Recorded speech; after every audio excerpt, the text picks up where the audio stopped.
કારકિર્દીની શરૂઆત છે. બધું થોડું મુશ્કેલ લાગે, ખરું ને? તો આજે આપણે એક એવા પાવરફુલ ફ્રેમવર્કની વાત કરવાના છીએ જે ખાલી ટકી રહેવામાં જ નહીં પણ ખરેખર ખૂબ જ ઝડપથી ગ્રો કરવામાં હેલ્પ કરશે. ચાલો તો સમજીએ આ વર્તણૂકીય સ્થિતિસ્થાપકતા શું છે. અને જુઓ, આ આખી વાતનો સાર બસ આ એક જ વાક્યમાં સમાઈ જાય છે. ગ્રોથ એટલે કે વિકાસ ત્યારે જ થાય છે જ્યારે આપણે ખાલી કામ જ નથી કરતા પણ આપણા પોતાના પરફોર્મન્સનું ઓડિટ કરીએ છીએ. થોડું ઊંડાણમાં સમજીએ કે આનો મતલબ શું છે. ચાલો શરૂઆત કરીએ એક એવા ટૂલથી જે કદાચ તમે સાંભળ્યું પણ હશે. પહેલાં એ જોઈએ કે એ આપણને ક્યાં સુધી લઈ જઈ શકે છે અને પછી એ પણ જોઈશું કે ક્યાં એ ટૂલ થોડું પાછળ પડી જાય છે. હા, આપણે વાત કરી રહ્યા છીએ સ્ટાર મેથડની. સિચ્યુએશન, ટાસ્ક, એક્શન અને રિઝલ્ટ. ઇન્ટરવ્યૂમાં પોતાની જૂની સિદ્ધિઓ એટલે કે અચીવમેન્ટ્સ વિશે જણાવવા માટે આ એકદમ પરફેક્ટ રીત છે. પણ એક મિનિટ, ઇન્ટરવ્યૂ ક્લિયર કરવો અને જોબમાં ખરેખર ગ્રો કરવું આ બે બિલકુલ અલગ વસ્તુઓ છે, ખરું ને? ખાલી વાર્તાઓ સંભળાવવાથી કામ નથી ચાલતું. આપણને તો એક એવી સિસ્ટમ જોઈએ જે આપણને સતત સુધારવામાં એટલે કે ઇમ્પ્રૂવ કરવામાં મદદ કરે. અને બસ આ જ ક્ષમતા એટલે કે પોતાના કામનું મૂલ્યાંકન કરવું, તેમાંથી શીખવું અને વધી સારું બનવું, આને જ કહેવાય છે વર્તણૂકીય સ્થિતિસ્થાપકતા. સાચું કહું તો આ કરિયર માટે એક સુપર પાવર જેવું છે. તો સવાલ એ છે કે આ સુપર પાવર મેળવવો કઈ રીતે?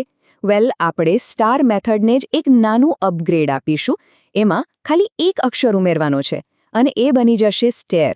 એક એવું ફ્રેમવર્ક જે ગ્રોથને એક નવી જ દિશા આપશે. જો પહેલા 4 સ્ટેપ્સ તો એ જ છે જે સ્ટારમાં હતા: સિચ્યુએશન, ટાસ્ક, એક્શન અને રિઝલ્ટ. પણ અહીં આવે છે 5મો અને સૌથી અગત્યનો સ્ટેપ, ઈ એટલે કે ઇવેલ્યુએશન.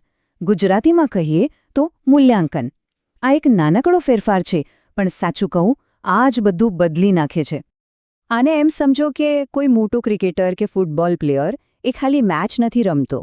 મેચ પછી એની રેકોર્ડિંગ જુએ છે અને એનાલાઇઝ કરે છે કે ક્યાં સારું રમ્યો ને ક્યાં ભૂલ થઈ. બસ આપણે પણ આપણી પ્રોફેશનલ ગેમ ફિલ્મની આવી જ રીતે સમીક્ષા કરવાની છે. અને આ જ તો આખી ગેમ છે. જેવો તમે મૂલ્યાંકનનો ઈ ઉમેરો છો, STR એ ખાલી એક સ્ટોરી ટેલિંગ ટૂલ નથી રહેતું. એ તમારું પોતાનું પર્સનલ કોચિંગ ટૂલ બની જાય છે અને ખરો ગ્રોથ એ અહીંથી જ શરૂ થાય છે.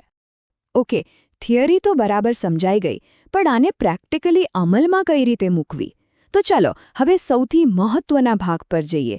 આને એક આદત, એક હેબિટ કઈ રીતે બનાવવી? અને એનો જવાબ બહુ જ સિમ્પલ છે: વીકલી ફ્રાઇડે રિફ્લેક્શન. આ એક બહુ જ સરળ પણ એટલી જ પાવરફુલ આદત છે. વિચારો, દર શુક્રવારે ફક્ત 15 મિનિટ કાઢીને આખા અઠવાડિયાના કામને ગ્રોથના લેસનમાં બદલી શકાય છે. અને ગભરાવાની જરૂર નથી. કોઈ બહુ મોટું એનાલિસિસ નથી કરવાનું. બસ પોતાની જાતને આ 3 સિમ્પલ પણ પાવરફુલ સવાલ પૂછવાના છે. આ અઠવાડિયે શું સારું થયું અને કેમ? બીજું, શું વધુ સારું થઈ શક્યું હોત?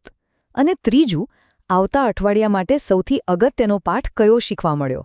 જ્યારે આપણે આવું કરીએ છીએ ત્યારે આપણે ખાલી નાની મોટી ભૂલો નથી સુધારતા, પણ આપણે આપણી કામ કરવાની આખી સિસ્ટમ જ સુધારીએ છીએ. અને એટલે જ કહેવાય છે કે એમેચ્યોર્સ લક્ષણો સુધારે છે, જ્યારે પ્રોફેશનલ્સ આખી સિસ્ટમને જ સુધારે છે. તો છેલ્લો અને સૌથી મોટો સવાલ, જો કેરિયર રિઝલ્ટ્સ પર બને છે તો આ રિફ્લેક્શન કરવાથી કયું રિઝલ્ટ મળે છે? જવાબ બહુ સ્પષ્ટ છે. એનાથી સૌથી કિંમતી રિઝલ્ટ મળે છે અને એ છે તમારો ઝડપી અને સતત ગ્રોથ. તો રાહ શેની જુઓ છો? આ શુક્રવારથી જ શરૂ કરી દો. પોતાની ગેમ ફિલ્મ જુઓ અને આવતા અઠવાડિયે એક વધુ સ્માર્ટ પ્રોફેશનલ બનો.